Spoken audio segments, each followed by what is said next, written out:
En el prólogo de Don Juan decía Torrente: por mi temperamento y educación me siento inclinado al más estrecho realismo y con idéntica afición a todo lo contrario. Igual le ocurre a un personaje de Offside, una novela del año 67, Leopoldo Ayones, se llama el personaje, quien afirma que pasa con toda naturalidad del realismo a la fantasía más desenfrenada, vuelve a la realidad, juega con ella, está constantemente moviéndose en su vida diaria entre una y otra atmósfera. Y en el prólogo de la obra completa de 1977, Torrente acepta como suya la propensión a racionalizar el misterio, pero solo si le añadiésemos mi tendencia contrapuesta a misterificar lo racional y armarme con todo ello un lío de 1000 diablos. Porque, sigo con la cita, la lógica puede obedecer a una necesidad intelectual, pero también son necesarios el disparate y el absurdo. Son intelectualmente necesarios. Esto lo dice en el prólogo a su novela La princesa durmiente va a la escuela, escrita en 1950, aunque no publicada hasta 1983, gracias al éxito de Los gozos y las sombras del año anterior, 1980, de la serie televisiva que se estrena en 1982 y que no solo hace que Torrente pase a ser un escritor popular, sino que venda y la gente se interese por sus obras anteriores. En el caso de La princesa durmiente va a la escuela es de 1950, no había encontrado editor hasta 1983. Pues ya en ese momento Torrente habla de esto, del mundo de la fantasía, del mundo del disparate. La lógica puede obedecer a una necesidad intelectual, pero también son necesarios el disparate y el absurdo, son intelectualmente necesarios. Es curioso cómo esto él lo lleva hasta consecuencias muy abundantes en su obra, ¿no? Torrente gusta de introducir personajes disparatados, de situaciones absolutamente absurdas, sobre todo tipos disparatados. En la saga Fuga hay un personaje que inventa un lenguaje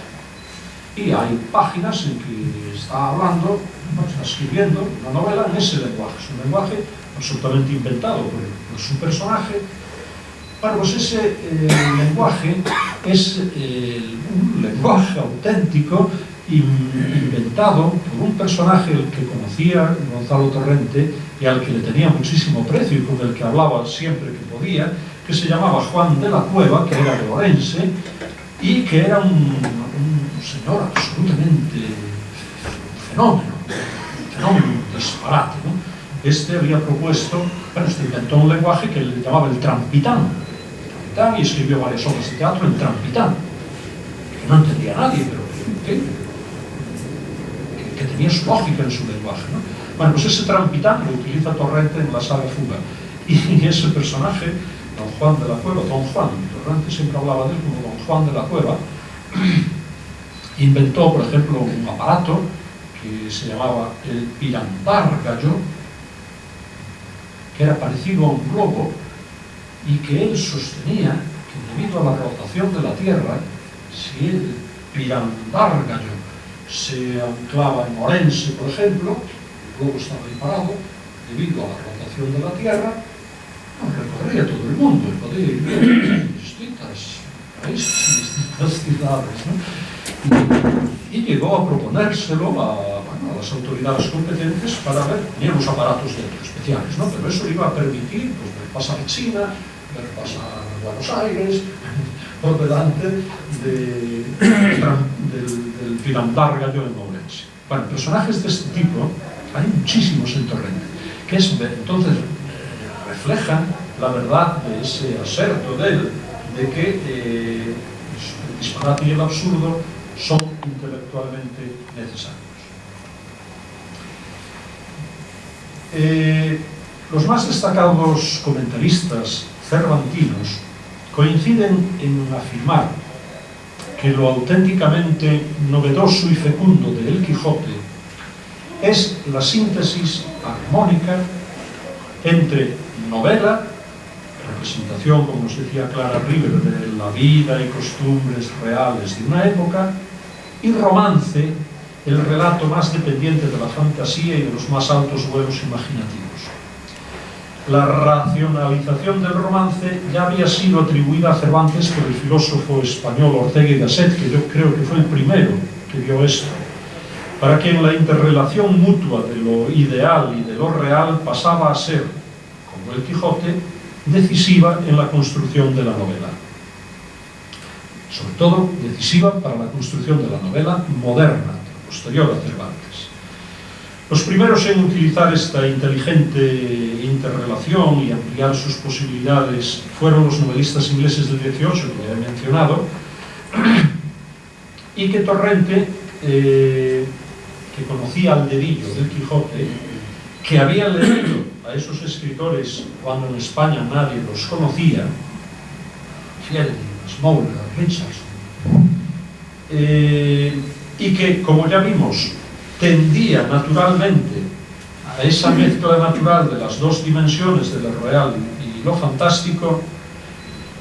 reconocía ya en 1950, en el prólogo de esa novela que acabo de citar, La princesa durmiente va a la escuela, reconocía mi pertenencia a la tradición anglo-cervantina. Y en definitiva, hablando de 1950, y en definitiva reconocía en los cuadernos de un bate vago un discipulaje cada vez más consciente y voluntario hacia Cervantes, aunque ello no suponga, naturalmente, comparación alguna. Y para comprobar que esta afirmación de discipulaje, apuntada ya, como digo, en 1950, responde a la realidad, podemos rastrear paso a paso el itinerario cervantino de nuestro escritor. Dos de sus piezas dramáticas, ya he dicho antes que no llegaron a representarse, pero que fueron reunidas en 1982 en sendos volúmenes con su correspondiente y esclarecedor prólogo, son, desde sus propios títulos, fehacientes indicios de ese discipulaje cervantino. Uno se titula El casamiento engañoso, auto sacramental de 1941, y el otro República barataria, una comedia de 1943. De 1965 es uno de los trabajos teóricos más interesantes de Torrente, esbozo de una teoría del personaje literario, en el que, a partir de la elaboración que Cervantes hace de Don Quijote, sugiere una de las ideas recurrentes y críticamente irreprochable, la concepción del personaje como pura significación verbal. A pesar de todos estos precedentes, la etapa más cervantina de Torrente es la década de 1967 a 1977, aunque se prolongue hasta sus obras últimas. Pero será en esos 10 años cuando nuestro escritor se enfrente a un vasto proyecto narrativo que iba a titular Campana y Piedra, ya lo he dicho, y que acabó desgajándose, como ya sabemos, en dos novelas autónomas, la saga Fuga de J.B. y Fragmentos de Apocalipsis, del 72 y del 77, respectivamente. Tenemos la suerte de asistir a la elaboración lenta de este gran ciclo novelesco gracias a unos textos de incalculable valor metaliterario, teórico y crítico del propio Torrente, recopilados después en el libro Los cuadernos de un bate vago, de 1982, un diario íntimo del escritor. Y no nos podemos olvidar de su diario público, conformado por el artículo semanal que escribió durante años en el diario vespertino madrileño Informaciones y que recopiló en dos libros, Cuadernos de la Romana 1975 y Nuevos Cuadernos de la Romana 1976. A través de esos textos podemos conocer paso a paso el proceso de creación y de estructuración de esas dos grandes novelas, la saga Fuga y Fragmentos de Apocalipsis. Pero a efectos de lo que estamos tratando aquí, rasgos cervantinos en la obra de Torrente, es muy importante destacar una obra que don Gonzalo publicó en 1975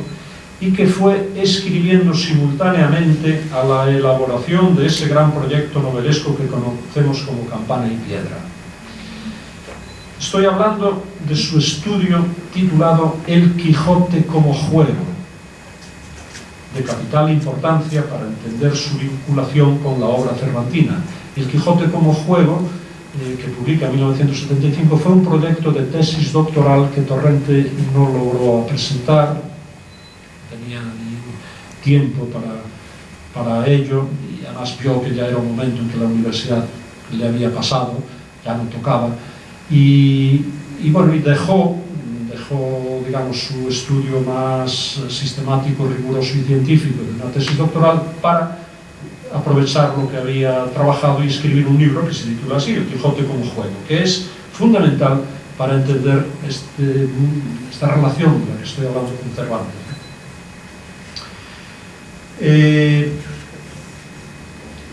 Como indica el propio título del libro,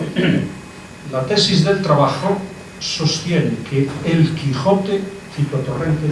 es la historia de un juego que se escribe jugando. Y en ese juego, añado yo ahora, se implican el autor, el protagonista y el lector. Vuelvo a la teoría de Torrente. Según Torrente, Alonso Quijano no está loco, sino que resuelve irónicamente el anacronismo y la contradicción entre lo que realmente es un hidalgo manchego y lo que le gustaría ser, un héroe andante, de esos que poblaron los romances de caballerías que él había leído tanto. Bueno, pues para resolver ese conflicto entre lo que era y lo que quería ser, el hidalgo no decide convertirse a sí mismo, Alonso Quijano, convertirse en Don Quijote, y por lo tanto tiene que adaptar las circunstancias externas, exteriores, que tiene que ir contando y describiendo, tiene que ir adaptándolas a su sueño, a esa conversión, para que se convierta en el escenario adecuado.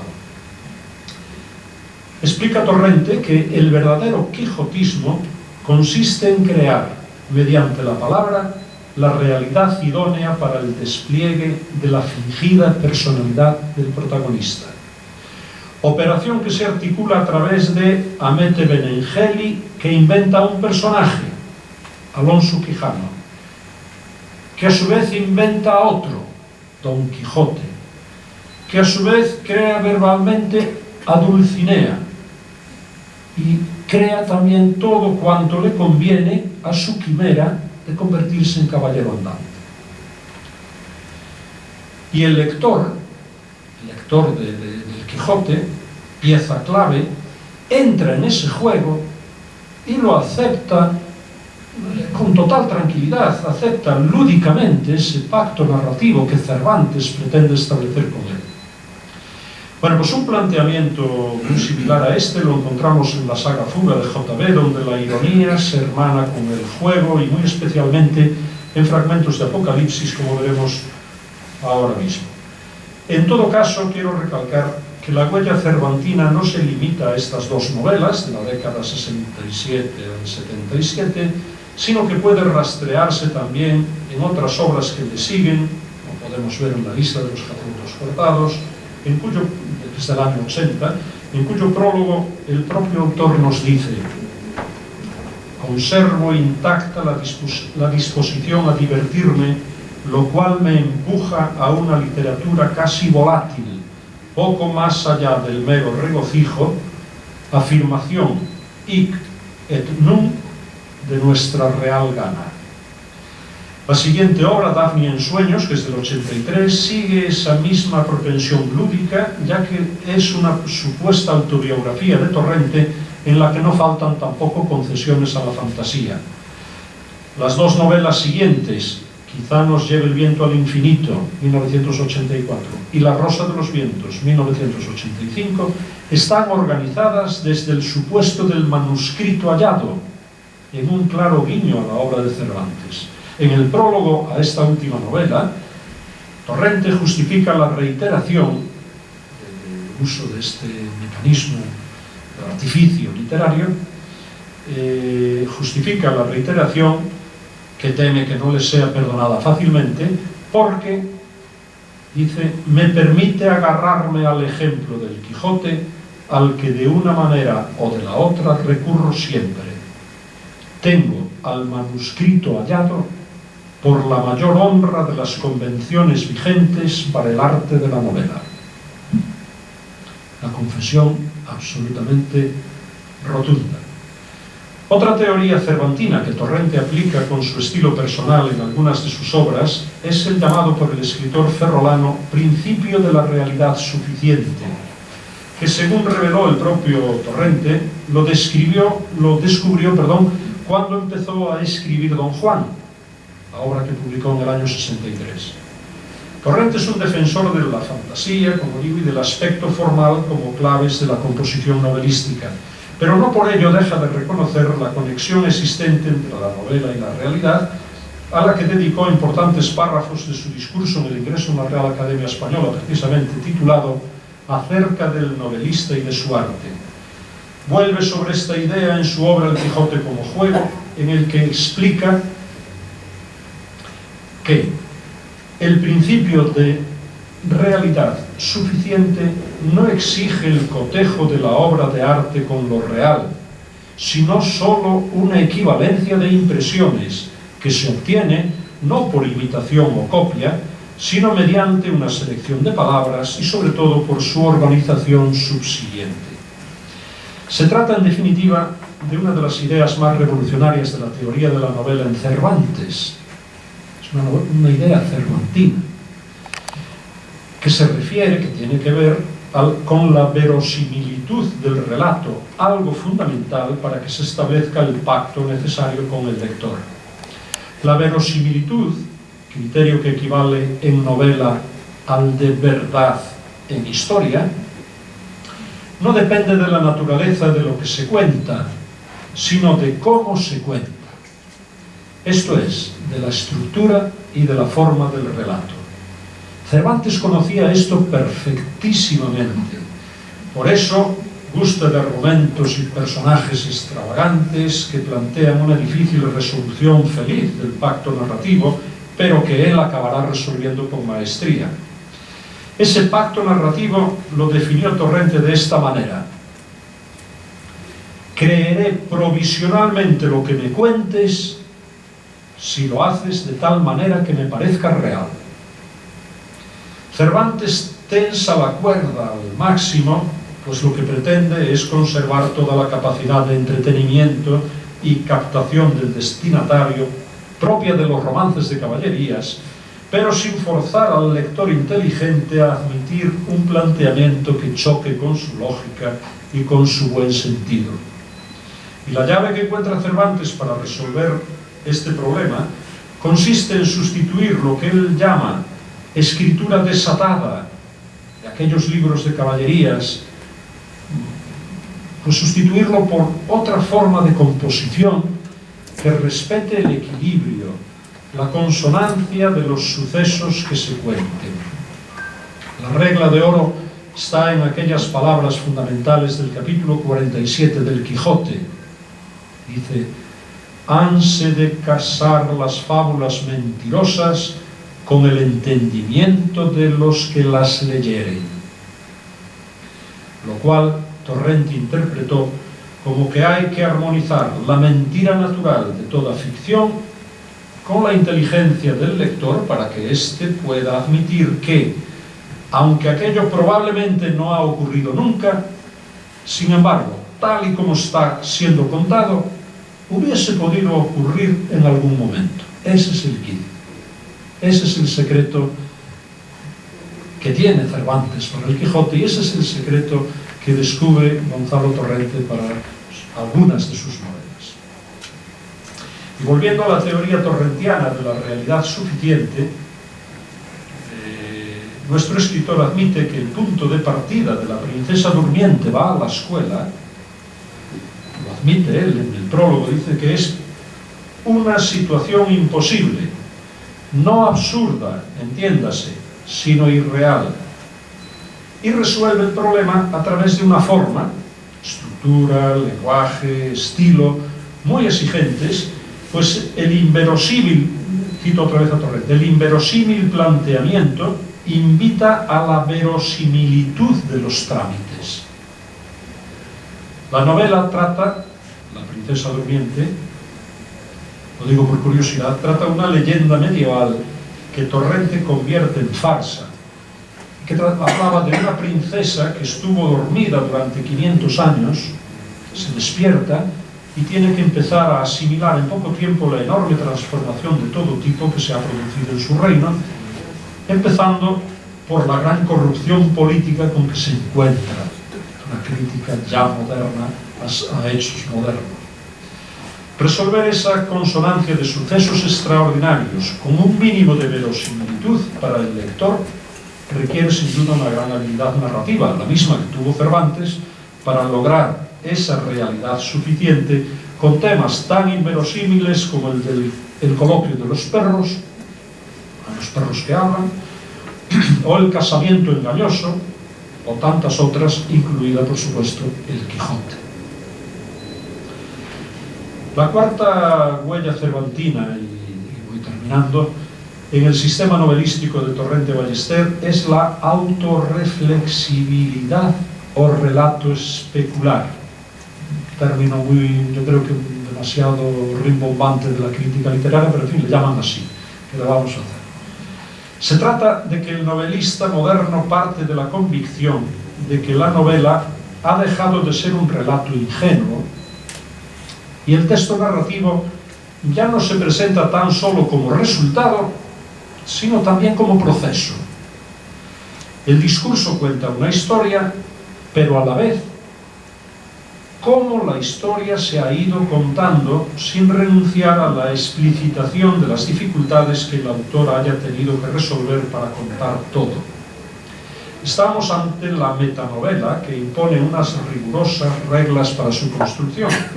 Ya lo hizo Cervantes en el Quijote, pues como ha señalado Torrente en el estudio ya citado,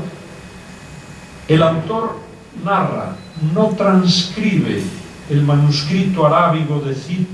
Cide Hamete Benengeli, traducido por un morisco aljamiado al que ha contratado a tal fin en el Alcaná de Toledo. Este recurso de la autorreflexividad, también llamado duplicación interior, es el rasgo más llamativo de la novela de Torrente, Fragmentos de Apocalipsis, de 1977, ya tan citada.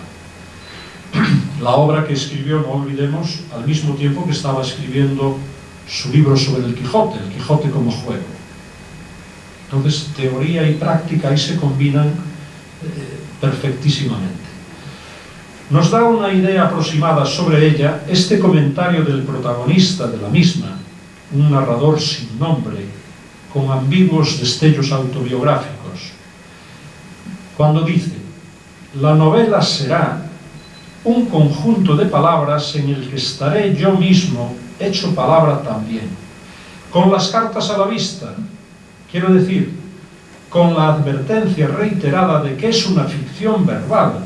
y en modo alguno una historia verdadera, ni siquiera verídica. En efecto, en los primeros capítulos asistimos a la creación demiúrgica de un escenario, la mítica ciudad de Villasanta de la Estrella, que se puede corresponder con Santiago de Compostela, y de los personajes que la pueblan, entre ellos el propio narrador y una profesora rusa con la que convive. Para la creación del narrador, Torrente confiesa en las páginas de su diario Cuadernos de un Bate Vago que recurrió al inagotable pozo de Cervantes, pues, como él, va a inventar un narrador igualmente ambiguo, es decir, un narrador que sea yo y que no sea yo. Y en esta novela, también ocurre que uno de los personajes creados, don Justo Samaniego,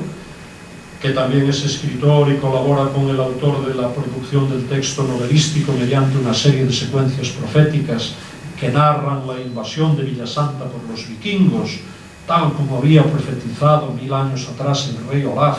tras su primera derrota. Esto es lo que escribe don Justo Samaniego, un personaje que crea el autor. Y dice, yo no voy a crear a don Justo Samaniego, pero don Justo Samaniego también empieza a contar unas historias, que es esta de los vikingos. Bueno,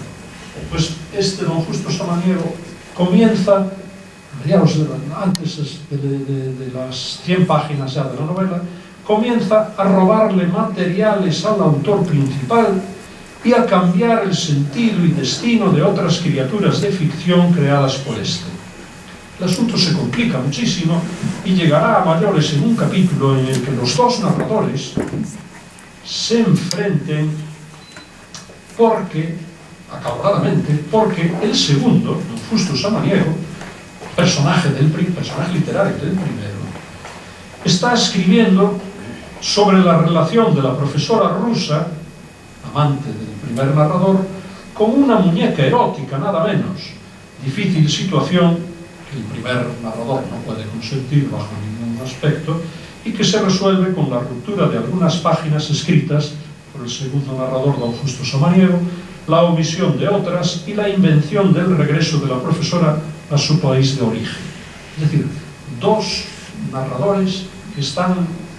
uno creó al otro, el otro se le revela, le complica la historia, se la complica, pero además ya de forma casi delictiva, calumniosa, provoca un encuentro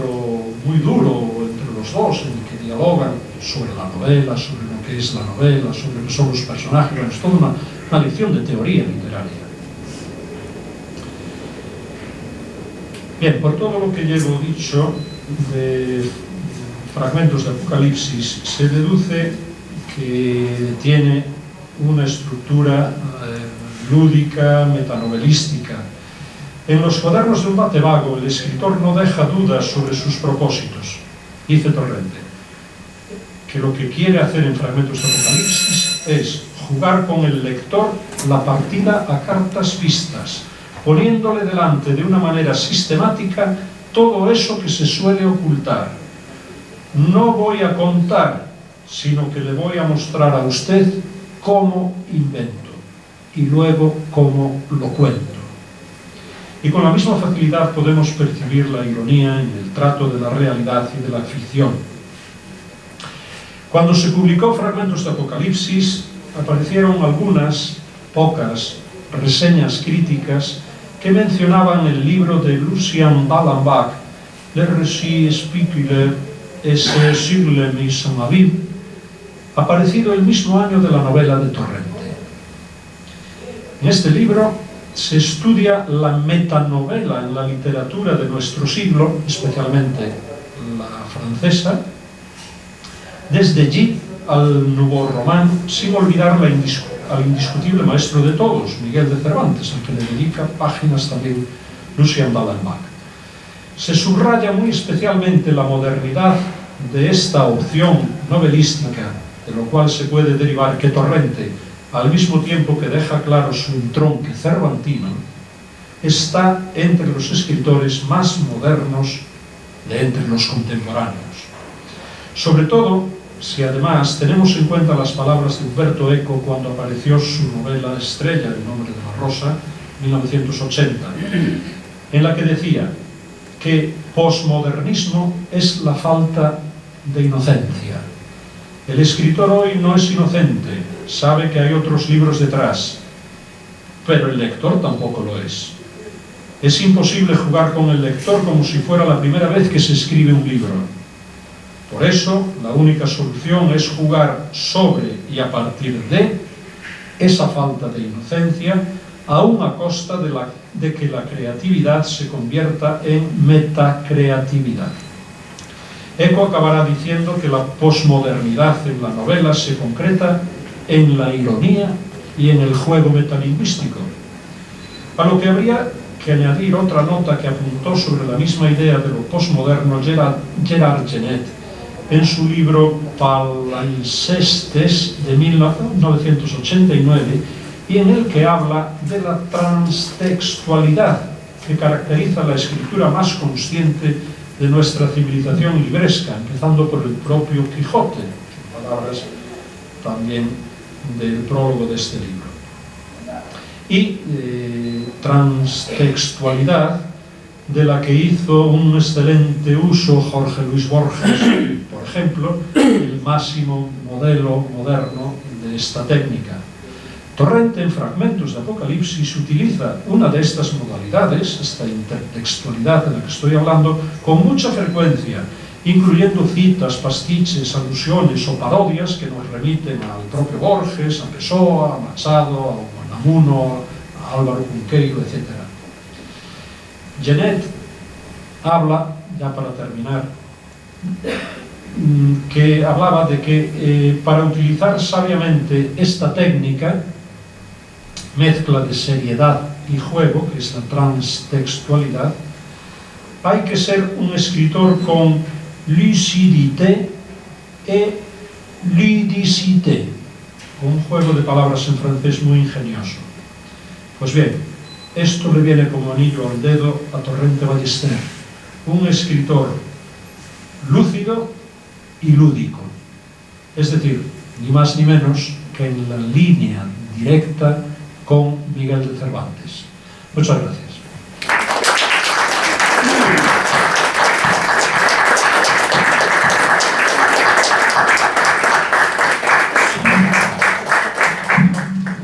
Muchas gracias, profesor Pontefà. Antes de pasar a la proyección del video que nos ha traído, quisiera mostrar una fotografía que involucra a dos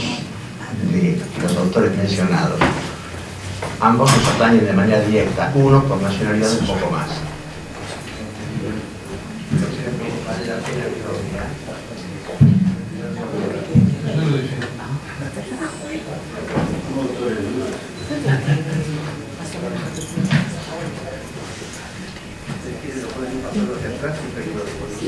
En la academia es una fotografía en la que aparece Torrente Ballester y Borges, cada uno de ellos guiando un bastón.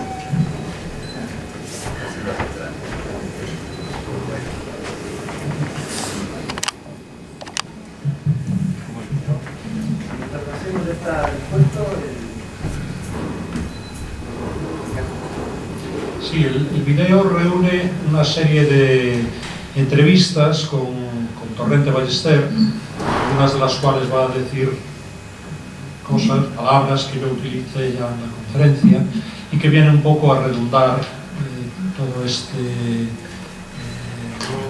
mundo que yo he ido, este hilo que yo he ido trazando con Cervantes. Este vídeo fue realizado con motivo del centenario